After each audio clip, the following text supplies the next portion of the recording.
There we go. And welcome everyone to tonight's presentation. Mark Pinto here at Phoenixville Public Library, and this is the first in our series that we're presenting of Gardening Around the Village, our first program. We've had a lot of, it's been the work of a lot of different organizations in the community put this together. I'll let Jane Dugdale talk more about that in just a sec. We are recording tonight's program for our YouTube channel, the library's YouTube channel. If you want to ask questions during the presentation, use the chat feature in Zoom, and then I will relay the question to Martha, our presenter. Then at the end of the program, we'll open up all your mics. We'll ask you to unmute yourselves and you can feel free to ask questions that way. So Jane Dugdale, would you like to take it away? Hi, I'm Jane and I work with Transition, Phoenixville Area Transition, and we have a work group called Living Landscapes. And recently, Living Landscapes was put in touch with Dolores Winston of Communities That Care, that the borough, under the borough. And Dolly and I have just been having a ball dreaming up things that we can do around the village that get families involved. And we came up with this idea of gardening around the village. Martha Cownap, our presenter tonight, is the head herb gardener at Camphill Village Kimberton Hills. And she recently helped us renew the community gardens at Steeltown Village. And we especially remember the wonderful mentoring that she did to little 4-year-old Jason High, who took up lettuce planting immediately and did a marvelous job with Martha's training. So I hope that she'll be able to teach us just as well. As Mark said, I just want to notice all the groups that have contributed to this, in addition to the ones I've mentioned. Of course, the library and the Penn State Extension have contributed. And Dolly, you can say if I've forgotten somebody. Okay. Okay. Okay, we got the Penn State 4-H.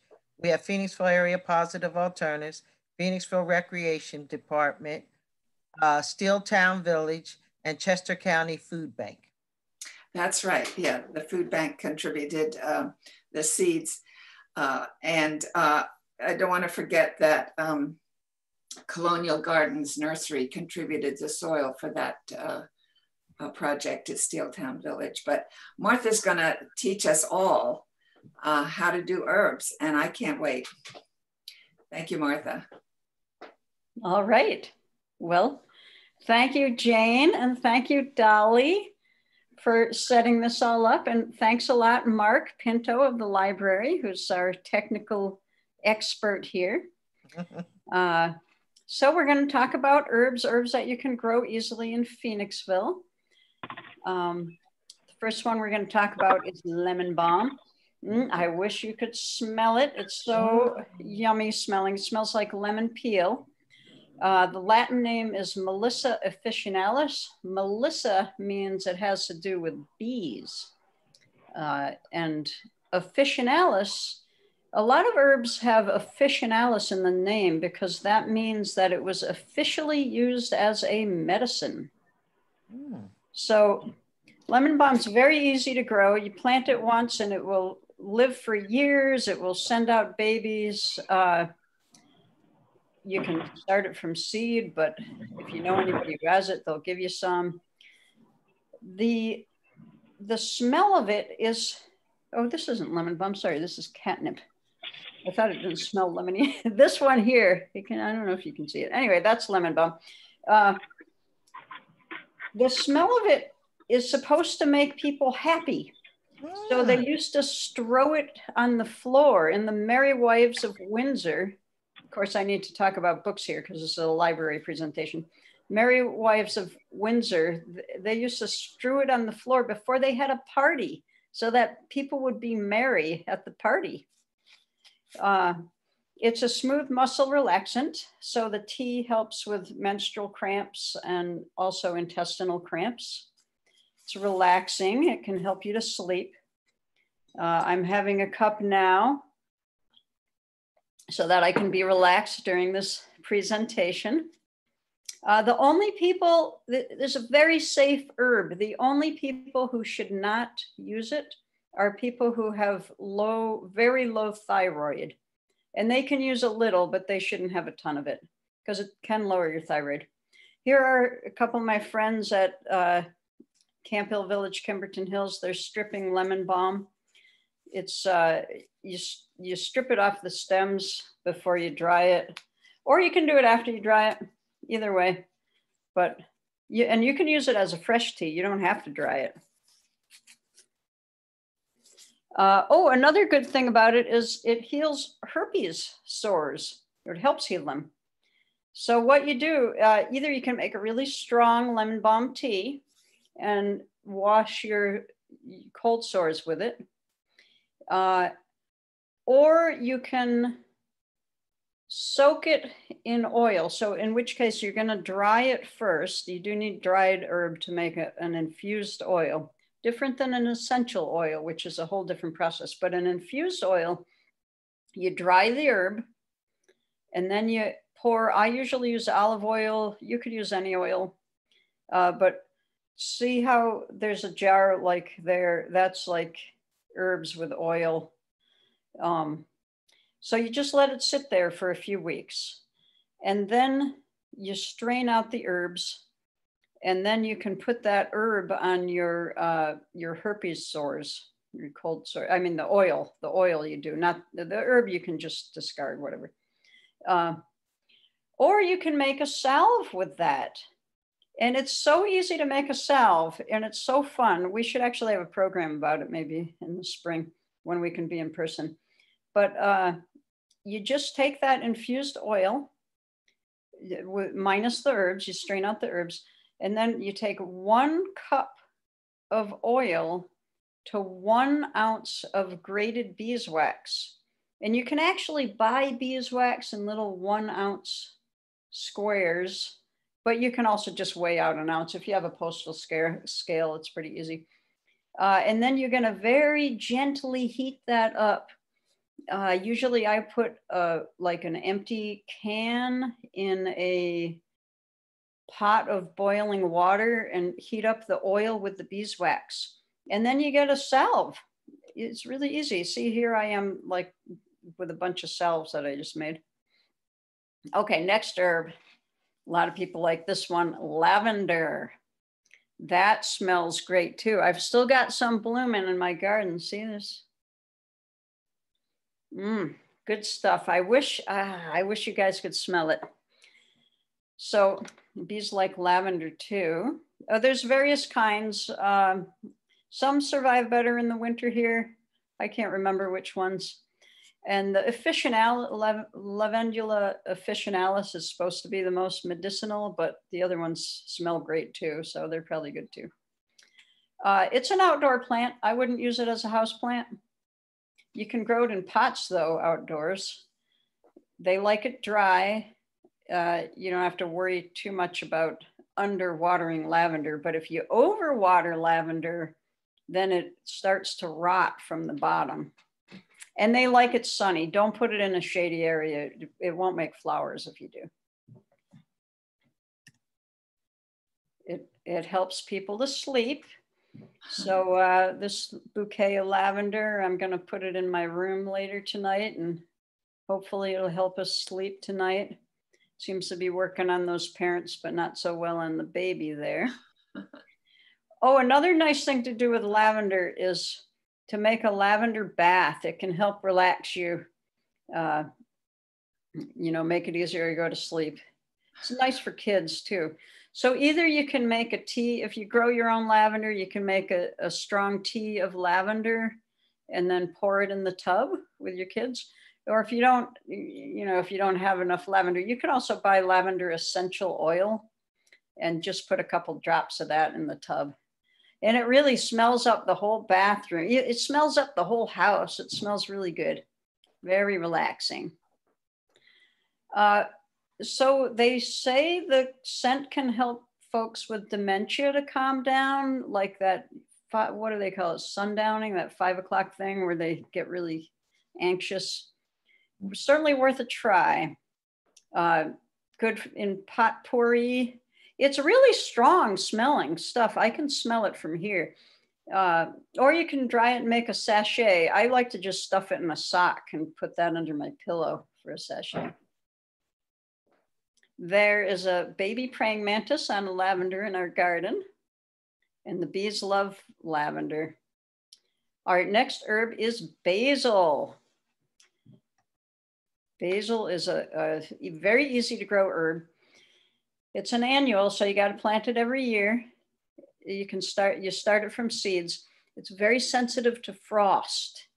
So around here, the last frost is usually about May 1st. If you want to be super careful, wait till about May 10th, but usually it's the last week of April is the last frost. So what you're going to do is plant the seeds about a month or so before the last frost. So let's say plant them, our last frost is May, so maybe plant the seeds around the beginning of April. And they'll sprout in a few days. Basil's really satisfying because it's pretty easy to start from seed compared to most herbs. And then, yeah, put it in pot, put it in a sunny windowsill in your house. Don't forget to water it. And then a month later or so, it's ready to plant out in the garden. Or you can keep it as a potted plant in your house if you want to, in a sunny window. By the way, if you buy, sometimes they sell them at the grocery store. But when they sell them, there's like 15 little basil plants in one pot. What you should do is just cut out like all but 2 or 3 of those basil plants if you want to keep it for a while. And use those ones. You can dry them or put them in your spaghetti or whatever. But then the ones that you keep, they'll get tall. And the way you harvest it is cut off the tops. And that helps it bush out. It's great in any tomato dish, great in pesto, all kinds of recipes on the internet about pesto. Basil, along with almost every other herb that we're going to talk about, is high in antioxidants, which help prevent cancer, of course. Anti-inflammatory, which is great for anybody with arthritis, asthma, allergies. They're even saying dementia might have something to do with inflammation. And the tea, a strong tea of it, you can put on acne. You just like wash your face with it if you have acne, because it's also antibacterial, so, and anti-inflammatory, so it can't hurt and it smells nice. It's carminative, which means it's anti-gas. And it also, if you eat a bunch of it and you have pinworms or some other parasite too, I guess, it'll expel your worms. You got to eat a lot of it for that though, beyond normal culinary amounts. So there's a lot of okay, so herbs have real uses, and then herbs, they've been around a while, and there's always all kinds of rumors about what herbs can do. So one of them is that basil fights boredom. And the only way I can see that helping is if you have nothing to do except for eat basil. But another one, which doesn't seem to make sense to me, is put it in your ear if you're deaf. And I think that would just make you deaf, but okay. Another rumor, eating basil causes worms. I think that probably came from probably in the old days, everybody had worms, everybody had parasites because the hygiene wasn't that good. So if you ate a lot of basil, it would expel the worms, so you'd see them in your poop. If you eat a lot of basil. So they kind of thought that eating basil caused worms, but I think it actually cures worms.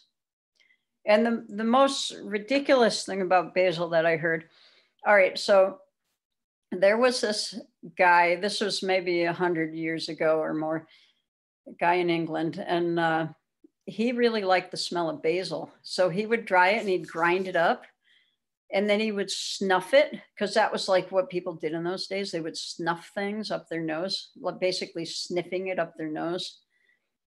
And anyway, this guy sniffed basil powder and he went crazy and he died.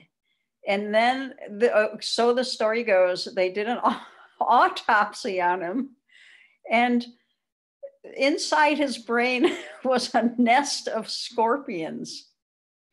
I can't believe that that's true. But anyway, it's a story about basil. Most herbs have like really weird stories about them. All right, next herb is thyme. We all need more thyme.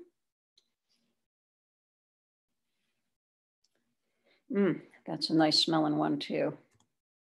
So thyme is a plant that makes a pretty good potted plant, either indoors or outdoor, but it also certain times make a really nice ground cover. I've even seen like almost a lawn that was made out of thyme.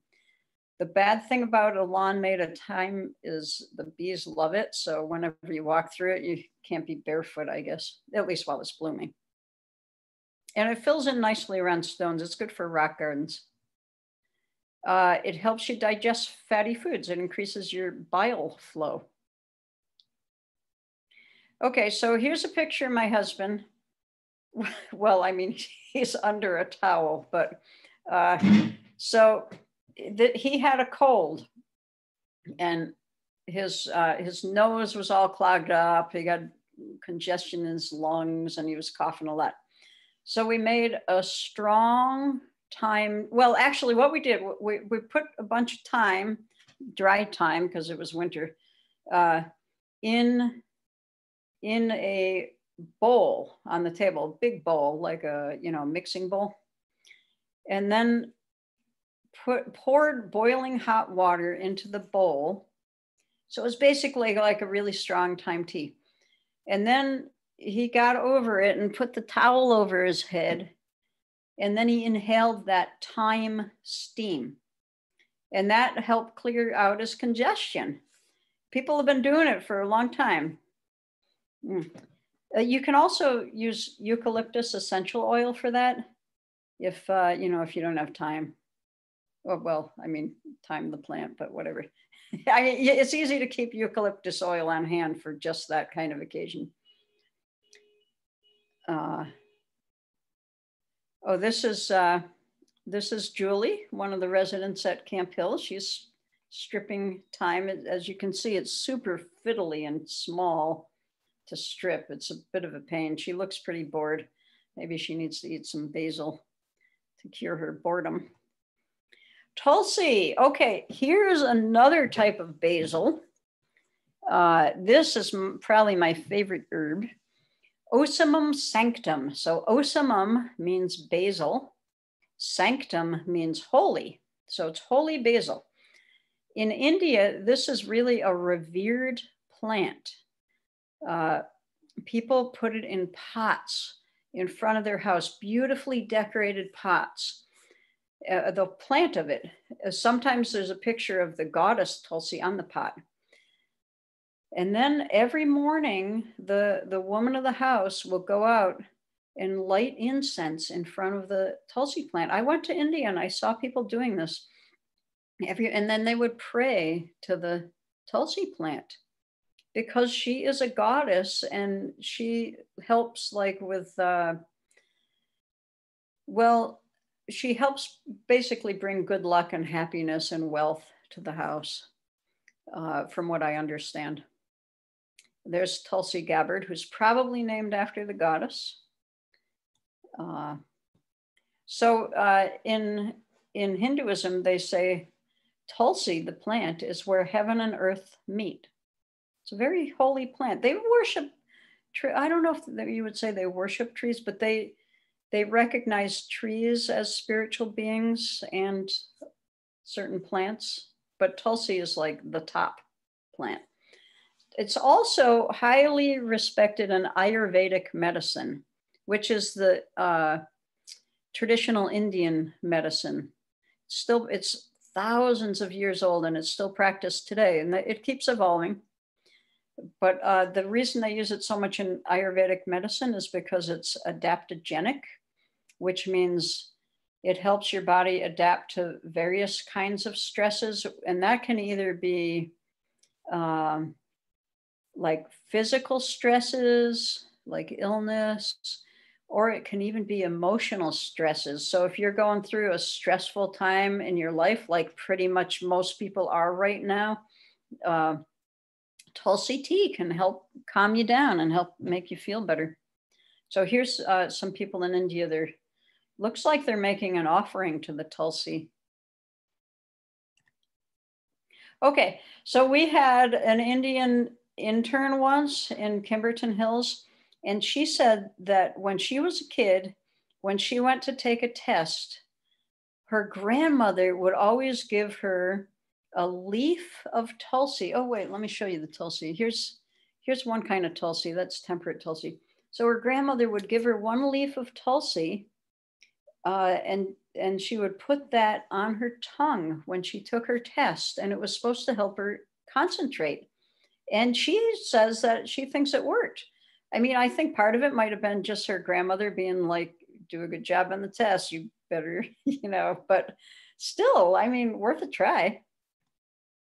Some people put it on their tongue when they're meditating because it helps you to concentrate while you're meditating. So this is like, oh, well, maybe you guys can't see the bee, but anyway, can you guys see the bee in that picture? Maybe not. Oh, you can. Yeah. Okay. Okay. I can't see it, but so bees love Tulsi, and it's a pretty cool plant because it has really orange pollen. And if you have a lot of Tulsi in your garden and you see a bee flying around with like this salmon colored, almost really orange pollen, it's probably been collecting Tulsi pollen. Because it's like, I don't know what other plants have there probably are other plants, but in our garden, it's the only one that has that really orange pollen. So it's an annual, got to start it indoors from seed, just like regular basil, but it's very easy to start from seed. Might not be so easy to get the seeds though, as it is to get the basil seeds. You can order them online. There may be, oh, you know where you can get them around here is King's Herb Nook, which is out in Honeybrook. You can get the seeds there. At least sometimes you can. So it makes a delicious tea, highly recommended. Helps you to concentrate, helps your body adapt to stress, helps to steady insulin levels. So nice tea for people who are diabetic or pre-diabetic. Helps relieve gas and bloating. And they say chewing the leaves prevents cavities. So what is there not to love about this plant? It's just the best plant ever. Here are a couple of our co-workers harvesting Tulsi. You can see how happy they are out in the Tulsi patch. Okay, mint. So everybody knows mint. There's lots of different species. Peppermint, spearmint, apple mint, all kinds. All mints are in the Menthe species, and bees love mint too. Bees love like almost all of these herbs. Mint was named after Menthe, who was a Greek nymph. And Menthe fell in love with Hades, the god of the underworld, who was the husband of Persephone. So Persephone turned Menthe, the nymph Menthe, into a mint plant because she was jealous. And I mean, when you look at Menthe in this picture, you can see why she was jealous. But all right, mint is so easy to grow. It's so easy to grow that it can take over your garden. You can grow it in the ground, you can grow it in pots. It'll come back year after year. It'll probably spread into your other garden beds, but that's okay. Just pick it and make tea. Don't try to start it from seed. You can buy mint seeds. I've had really bad luck trying to start it from seed, and it's so easy to start from a cutting. Here's a mint. So like if you wanted to make a cutting, just like go like that, stick this in a glass of water. Actually, I might have a picture of that. Wait, let me go ahead one. No, maybe not. Okay. Oops. All right. Anyway, yeah. Anyway, we'll talk about making cuttings in a minute. So peppermint tea, it can relieve some kinds of headaches. It won't necessarily cure migraine, but if you mix it with chamomile tea, then it's good for people with a headache. Also helps you digest food when you eat too much. So it makes a great after dinner tea. After dinner mints. That's what, you know, they're chocolate and mint. It relieves nausea. Now, not everybody with nausea wants to drink something. When I have nausea, I like to drink some warm tea and then I just throw up and then it's over. Some people don't like to drink at all when they have nausea, in which case you want to probably give them a tincture of mint. Now, a tincture is not an essential oil, so don't get them mixed up. All right, so say somebody in your family gets nausea a lot, so you want to make a peppermint tincture. What you're going to do, first of all, you're going to dry the mint leaves. I thought I had some dried mint leaves here. Oh, here they are. Hold on a second.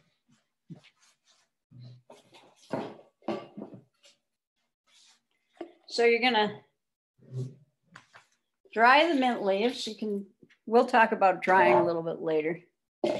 And then you're going to just, well, you can't see what I'm doing, but what I'm doing is like putting the dried mint in a bowl, and then you're going to put it in a jar. And then you're going to take some vodka. Doesn't have to be this fancy kind, and you're going to fill the jar with vodka. So you got mint and vodka. Now you can do this with all kinds of plants. I'm just telling you basically how to make a tincture. Don't use poisonous plants, but you can do it with, you know, any of the plants except for aloe, any of the plants that we're going to talk about today, you can make a tincture with. And then, so you let that sit. Some people say 6 weeks, but it seems to me like most of the flavor gets in there after like a couple weeks. So let it sit a while. And then you're going to strain out the herbs, just like you did with that infused oil. And then you've got a liquid that vodka infused with mint is the tincture.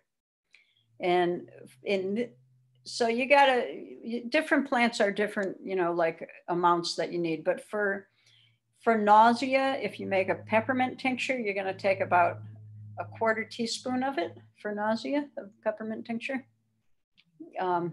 as often as needed.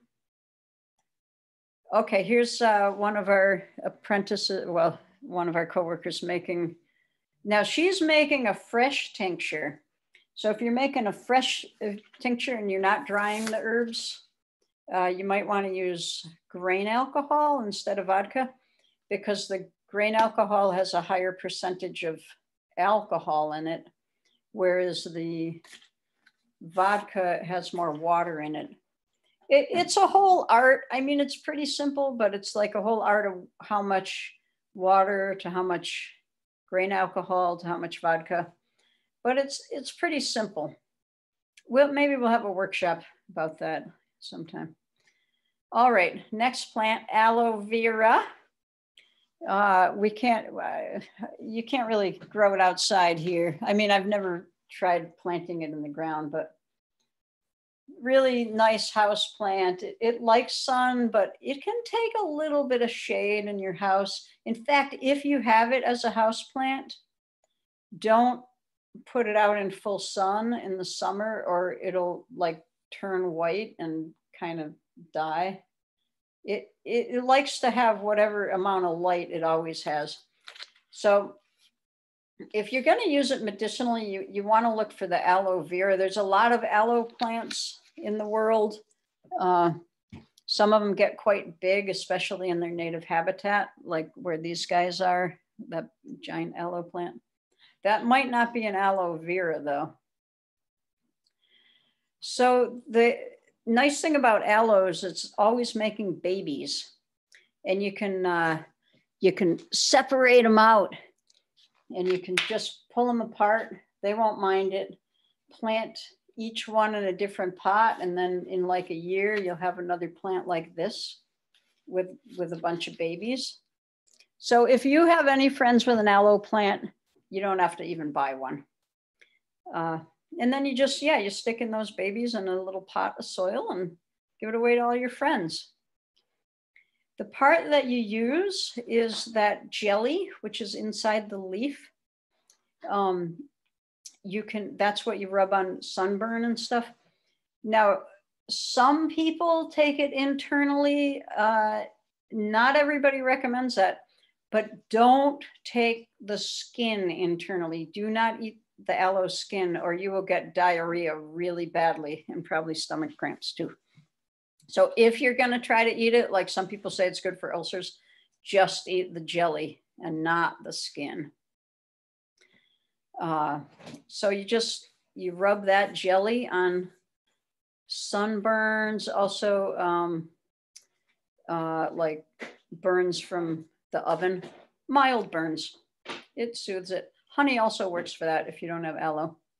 Very safe house plant. It won't harm pets. And it's safe to use in kids' hair. Some people like to make their kids' hair have these little ringlets. So you just rub aloe gel in the hair. All right, next one, rosemary. Oh, I wish you guys could smell it. You're probably ready to wake up now with some nice smell of rosemary. You can see that. Oh, good stuff. It makes a pretty good house plant. You got to make sure you don't underwater it or overwater it, but especially underwater. Very easy to start from cuttings. So like, where's that sprig I just had? Let me get another one. So if you want to make a rosemary cutting, just take a sprig of it, peel off like the bottom few leaves, stick that in water for, well, about a week or so. It'll grow roots. You can do this with mint too. You can do it actually with a lot of herbs. And then once it grows roots, put it in a pot. And by day 45, it'll look like that plant there. You can put it outside. Makes a nice potted plant, but it likes a lot of sun. You're going to need preferably a south-facing window for that. Don't let them dry out. That's like the biggest cause of death, I think, for rosemary plants, house plants. For some reason, they seem to dry out quick, and then you think you're going to water them and they're going to come back, but they don't. I've killed a lot of rosemary plants in my day. Now, if you plant them outside, they also, about half of them, it seems like, die over the winter. But, you know, they're easy to start again in the spring. So just have like 3 of them. And then if 2 die, you can make cuttings with the others. Some people have little rosemary topiary things for Christmas because they look like a little Christmas tree. They're really cute. But if you get one, if somebody gives you one of those, give it a bigger pot, because usually they'll die in those small pots. But if you give them a nice pot with nice fresh potting soil, then they can live. They can live for years. Over winter, we have them just like in garden beds in our herb garden, and a lot of them do die in the winter. It depends on the winter. Sometimes they all survive the winter if it's a mild winter. But if you just have like one outside, if you have a south-facing sunny wall in your house, plant it by the south-facing sunny wall, and it should survive the winter. All right, so that lady there is Ophelia in Hamlet. She said famously, rosemary is for remembrance. I guess she had like one of those bouquets of flowers and every flower means something. So rosemary is a symbol of like remembering someone who's died. But as it turns out, it's also really good for the memory. So in fact, they've done studies to show that. And way back, even in ancient Greece, scholars would put rosemary in their hair because then they could, you know, those ancient Greeks, they probably all had curly hair, but then they could like remember what they were studying.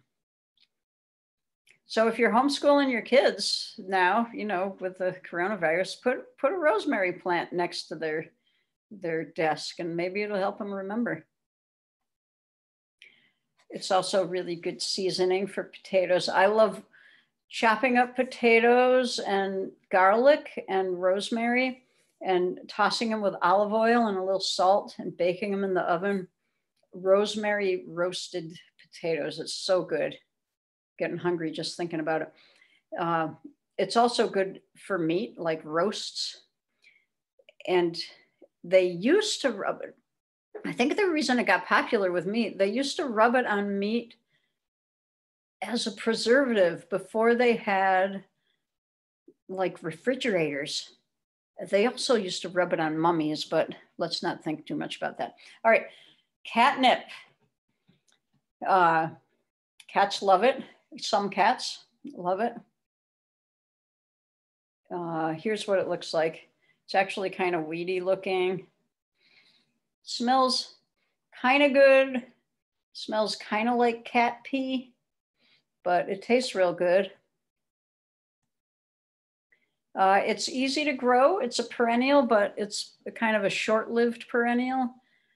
So it won't last more than like maybe 3 years, but then sometimes it self-seeds. So as long as you keep it away from cats or you have enough of it, then it should come back. I mean, it's easy to start from seeds too. You can maybe start a couple every year, or you can get a cutting. Anybody who has a catnip plant will probably happily give you several cuttings of it. So this is Belle, a cat smelling the catnip in our garden. She loves to come by once in a while and just have a deep whiff of it. She loves valerian root too, which I never knew, but cats love valerian root. We also have a neighbor cat who just couldn't care less about catnip. So it's not all cats who even care about it, but some of them just love it. This one, Belle, she just goes mental. She'll climb up trees and she just loves it. And then she'll take a nap on the picnic table. She wears herself out. So it has the opposite effect on people. It's a relaxing tea for people. And we put it in our evening blend at Kimberton Hills. You can dry it, make cat toys, but before you spend a lot of time making a cat toy for your cat, I would make sure that they actually are a cat who likes catnip, because they don't all do it. And kittens, interestingly, aren't that interested in catnip. I think it might be more of like, it smells like a pheromone, so it makes more sense. But both the cats that I was talking about, they're both female, so it's not like a gender thing, why a cat would like it or not. And I've known male and female cats who like it. So, okay, here's another herb myth.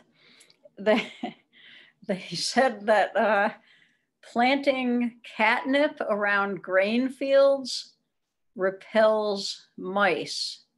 Now, why do you think having catnip around a grain field might repel mice? It's because it attracts cats. So, a couple other myths about catnip. So, for a while, a rumor went around that smoking catnip would get you high. Apparently, according to some of my friends, it doesn't get you high. But, you know, if you're trying to give up tobacco or something, maybe it doesn't harm you. Well, I mean, smoking anything is not great for you, obviously, but it's probably better for you than regular cigarettes with all the additives and stuff. Another rumor is that eating the fruits is supposed to make you mean. I don't know why anybody would want to be mean, but hangmen used to eat catnip roots to get in the mood. All right, catmint is, it has a lot of similar properties to catnip. It's a much nicer looking plant.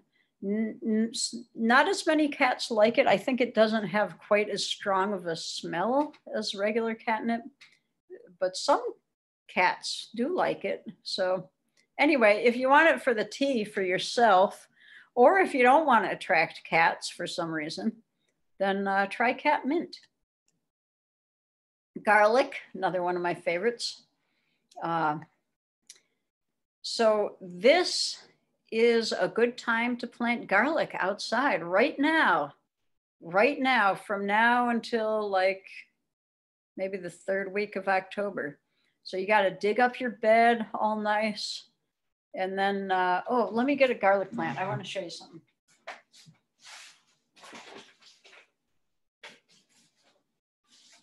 A garlic bulb, I mean. All right, so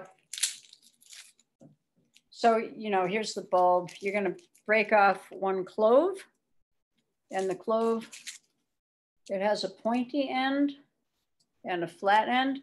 When you put it in the ground, you're going to put the flat end down and the pointy end up, about maybe an inch below the surface of the soil. And then nothing's going to happen until next spring. And then it'll come up, and by next summer, you'll have some beautiful, well, every place you planted one clove of garlic, you get a beautiful head of garlic. So it multiplies underground. And then, well, you can cut off the scapes because it makes the bulbs bigger, but you don't have to worry about that too much. So garlic is— question that just came in, Martha? Yes. How closely can I plant garlic in a raised bed? Oh, okay, about every 6 inches apart. So if say the bed is a 4-foot wide bed, you could probably make 3 rows of garlic, and the rows should be about a foot apart, but in the row, the garlic can be 6 inches apart. So garlic has a lot of medicinal benefits. It helps prevent respiratory infections. It increases your immune function, lowers cholesterol, thins your blood. So actually eating too much garlic, you might want to be careful about if you're on blood thinners, but like culinary amounts, I think are fine, but not tons of garlic. And it even is said to possibly help prevent cancer because it has that same stuff that's in broccoli, some kind of sulfur compound. So it's super good for you. I have it for breakfast every day, with other things, of course. Okay, so back in the days of the plague, not this plague we're having now, but the bubonic plague, there were these 4 thieves, and they made their living by robbing bodies of plague victims. And of course, it's a dangerous thing to do because you can catch the plague. It's very, very contagious. Well, their secret was they drank vinegar that had chopped up garlic in it and a bunch of other herbs too. And that is now called 4 Thieves vinegar. It's actually similar to fire cider. You may have heard either 4 Thieves vinegar or fire cider. You can make that, just put like chopped garlic, thyme, rosemary. They're all good to put in that. And then, well, then you can be a grave robber, or at least be out in public and not worry about catching disease. Not to say you still should wear a mask and everything, but these days, but it should help keep you from getting a cold, at least. It contains a lot of inulin, which is very good for your intestinal bacteria, but it's also very gassy. So maybe don't eat it like if you're going to the movies that night or something. Now people are staying home. It's a great time to eat lots of garlic. It's said to repel vampires and mosquitoes. I eat a lot of garlic. I eat it every day. I get bitten by a lot of mosquitoes too. So it doesn't work against mosquitoes, but I have never been bitten by a vampire. Okay, so drying herbs. I'll show you how we dry them in a minute, but if you're going to grow herbs, you're going to probably want to dry some. The easiest way is just to hang them up in little bunches. Don't forget to take them down once they're dry. Otherwise, they get really dusty and grungy. Another way to do it is to put it, especially in the summertime, you can put them loosely in a paper bag, not too many, but just like a few pieces of herb in a paper bag and put it in the back of your car. Like if you have a back one, you know how it gets hot in your car in the summer, if you have a car. So you can dry herbs in a paper bag in there. The paper bag is mainly to keep out some of the light. It's better to dry herbs in the dark if possible. At least you don't want to leave them in the light too long because it fades the color and it fades the flavor too. Or if you have a gas oven with a pilot light, you can spread the herbs thinly on a tray and just leave it in the oven with the pilot light on. Just don't forget to take them out before you turn on the oven or they'll be burnt to a crisp. This is our drying room. Oh, but also if you have a dehydrator, you can use it for drying herbs. So our drying room is a big closet and it has trays, and the trays are basically made out of like window screen material, but the plastic kind, not the metal kind. And it was specially made for us. And we can slide out the trays.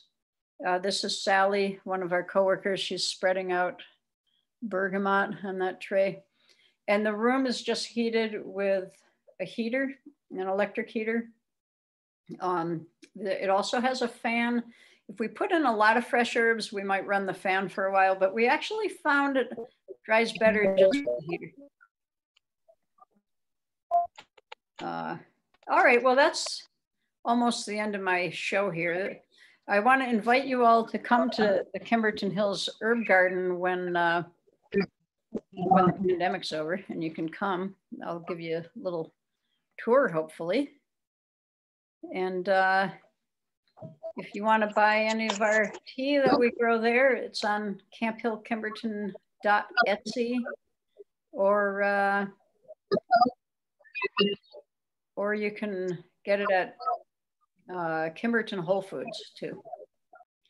So I'm gonna stop sharing this if I can. Oh, I can't quite figure out how to do it.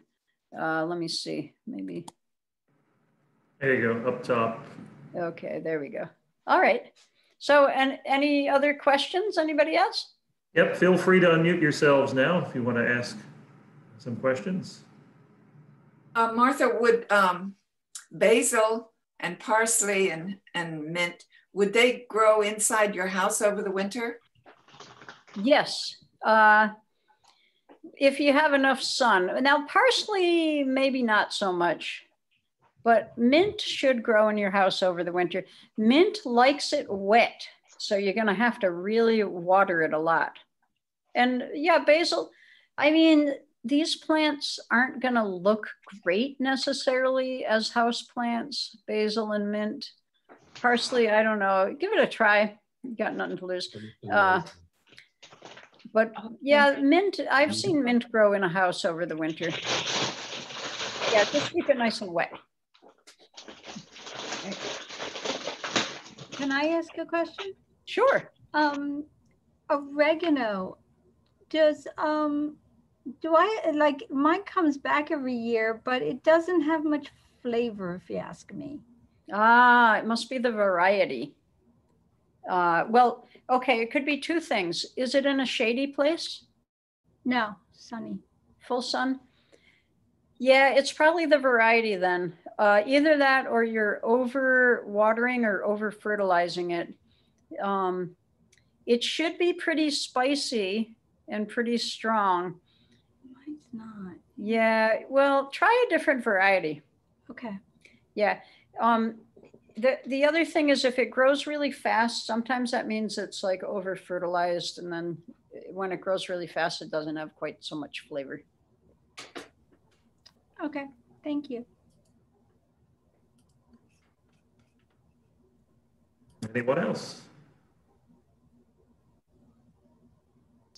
I have a question. Sure. With salvia, can you take cuttings of salvia? Well, salvia, yes, all salvias you can take cuttings of. Now, sage is one salvia, and it responds really well to taking cuttings. By the way, if you are planning on making a lot of cuttings, one thing you might want to invest in is a little jar of, I think it's called Rootone. It's a rooting hormone, and you dip the, like you would dip, you certainly don't need to do it with mint, but this mint plant is just an example. You would dip the end of that in rooting hormone, and then you can put it in soil and it will root, or you just put the plant in water. Another thing that actually has natural rooting hormone is willow. So if you chop up willow branches and you soak them in water, then you put your plants with the bottom leaves, a sprig of a plant with the bottom leaf off, then that willow will help the plant make roots. That's interesting. Yeah. Martha. Yes. Can you tell us how to make herbed vinegar? Oh, okay. Super easy. So you can use fresh herbs, but you're going to want to wilt them. You don't want them to be too wet. If you have to, you can use dried herbs. And then basically you take a jar. It's very similar to making a tincture. You take a jar and you fill it loosely with the herbs, either dried or fresh, but wilted, so they don't have too much moisture in them. The reason you don't want too much moisture is because the water would dilute the acidity of the vinegar. Okay. So basically, yeah, I put it in a jar. Rosemary is a great one to use. And then cover it up with your favorite kind of vinegar. And then let it sit for a few weeks and then strain it out. Makes great gifts, almost instant salad dressing. Should it sit in the dark, or does that make any difference? I would keep it in the dark, yeah. Oh, by the way, speaking of vinegar infusions, some people can't use alcohol, and you can make a tincture with vinegar, which is basically the same as what you're talking about in herbed vinegar, except you're going to really cram a lot of the herb in there so that it's strong. Vinegar tinctures tend not to be as strong as the alcohol tinctures, but for some people who can't have alcohol, then they're good. Although I wouldn't necessarily recommend a mint vinegar tincture for nausea. I don't think it would help. Do you recommend any particular vinegar, like white vinegar or apple cider vinegar, or what would be the best vinegar to use? Well, I always use raw organic apple cider vinegar. And that's because that has a lot of its own health benefits. So if you're doing it for health, use the raw apple cider vinegar. If you want it to look pretty, white vinegar is prettier, but I would use cider vinegar. Okay, thank you. I have a couple questions, Martha. Okay. I wanted to start some herbs from seed, lavender, St. John's wort, and a couple others. And I was thinking of putting them in the ground this fall so they could stratify over the winter. Do you have any luck with that, or any recommendations regarding that? Yeah, well, some seeds need to be stratified. If I were stratifying those particular ones, I would probably put them in pots and still leave them outside in the winter so that they will stratify, but Okay. put them in pots, because otherwise you might not, the weeds might sprout before the seeds do. Oh, Because like if you say you have a beautiful garden bed right now and you plant a row of lavender seeds, in the spring, the weeds are going to sprout quicker than lavender sprouts. And then it's going to be a real pain to even recognize the tiny lavender seedlings. So put them in pots. Now, St. John's wort, I've started very easily with seed, starting it in the spring. I don't think you need to stratify it. okay. Another way to stratify it, which is kind of easy, is just, if you've got the St. John's wort seeds now, just stick them in your freezer. And then you don't have to be like dealing with them all winter, worrying about them drying out and stuff. Stick them in your freezer, they can stratify in there. And then, put them in pots in the spring. And then when they sprout, then plant them in the ground. Can I, if I put them in pots, can I stick the pots directly outside, or do I need to make house? Yeah. Okay. Because I kind of didn't want to deal with making like a mini greenhouse and no, you don't have to do that. Stick them in the ground. Yeah. Yeah. For those seeds, you don't. Now, some seeds you're not going to want to stratify, like basil. If you put that in, if you stratify that, it might even kill it, or tomatoes maybe. I'm not sure about tomatoes, but basically if it's a plant that can survive the winter here outdoors, then usually it is helpful to stratify it. If it's a plant that can't survive the winter here, then sometimes you're not going to want to stratify it, because it won't necessarily like to be cold. Like Tulsi, you probably wouldn't want to stratify Tulsi or basil. Okay. All right. Thank you. My other question is, I grew a lot of stevia this year, and I'm not exactly sure how to use it. I dried it all and I ground some of it down to a powder, and then I'll put it in my tea and it just kind of floats there and looks nasty. And then, I kept a lot of it in whole form. And so when I'm brewing the tea, I'll stick it in this, and then I'll take it out when the tea's done brewing, and it's still, I don't know if it's like a taste adjustment, or if I'm not using it correctly, or if I keep it in the tea, or I'm not sure what I'm doing. Do you have any recommendations on that? Well, I don't like to grind it up for that very reason, that it floats to the top. So when I use stevia, I have the whole dried leaf, which you luckily still have plenty of, and just like one dried leaf per pot of tea. So like when I'm making tea, I usually put it in usually I'll make it in a quart jar. I'll put a bunch of herbs and like one leaf of stevia in a quart jar, pour boiling hot water on it, and then strain it. One thing about stevia is it is super strong. So if it's easy to overuse it, and then it's going to kind of taste weird. That's how I use it. Now, you can make a stevia tincture, and you can use that as a sweetener. And then just put your dried stevia leaves, just put a bunch of vodka with it. If you can use alcohol. Yeah. Soak it in vodka for a few weeks, strain it out, and you'll have a very sweet tincture. And you can use that as a sweetener, whatever, few drops of it in your cup of tea. You just fool around with it and see.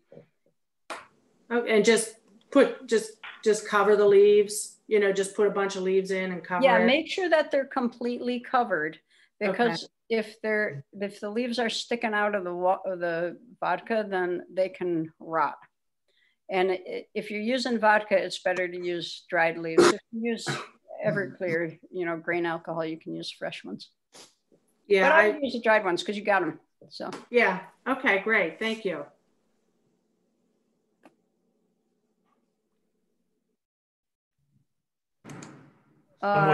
Someone just posted a question. What is the recipe for vodka and stevia? Okay, so take some dried stevia leaves, whole leaves, and then put them in a jar and then cover it with vodka. Now, if you only have powdered stevia, I don't know how you would really do it. Because like a lot of people buy powdered stevia, but I don't know if you could really make a tincture with that. I guess you just got to wait till you use it up and then grow your own stevia next summer. Then you'll have nice whole leaves. So the recipe, I don't know. It's like loosely packed into a jar, as much as you can get in there, with like an inch to spare at the top. And then you just cover it up. I'm not sure like the weight or the volume or anything. I see a couple other people. Okay. I see a couple other people unmuted. Any more questions out there? I have a question. Can you hear me? Yep. I made the mistake of buying what I thought was a pretty plant and putting it in my garden where I usually put tomato plants and other things. And it totally took over. It stinks. It's very pretty though, but it stinks. It's foul. I don't know what it is. I'd have to find out.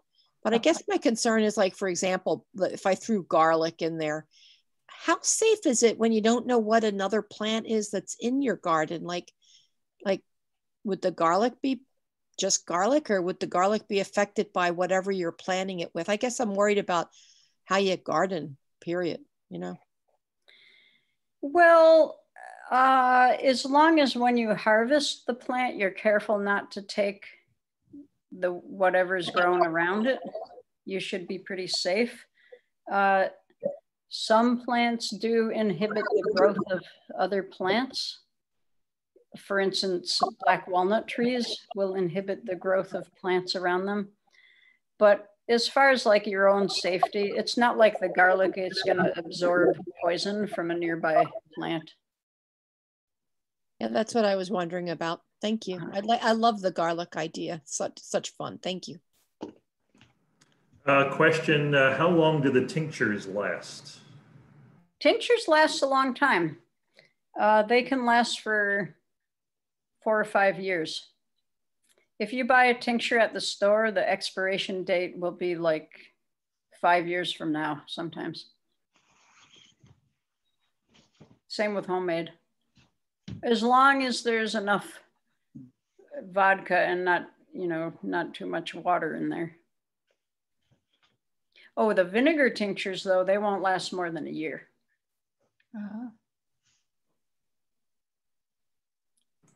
Question, do you have any favorite herb gardening books to recommend?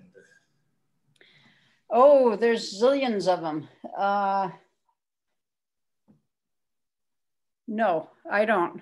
Just there's so many good ones. There's one by Deb Soul called How to Move Like a Gardener.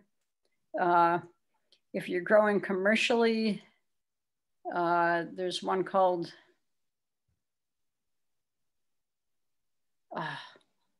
I can't remember. Anyway, there's a ton of good ones.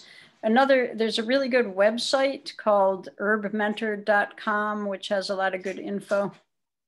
Well, that's a good tip. Great. Maybe if you come up with a couple, you can send them to me and I can send them out to everyone. Sure. Yeah. Yeah. Anyone else?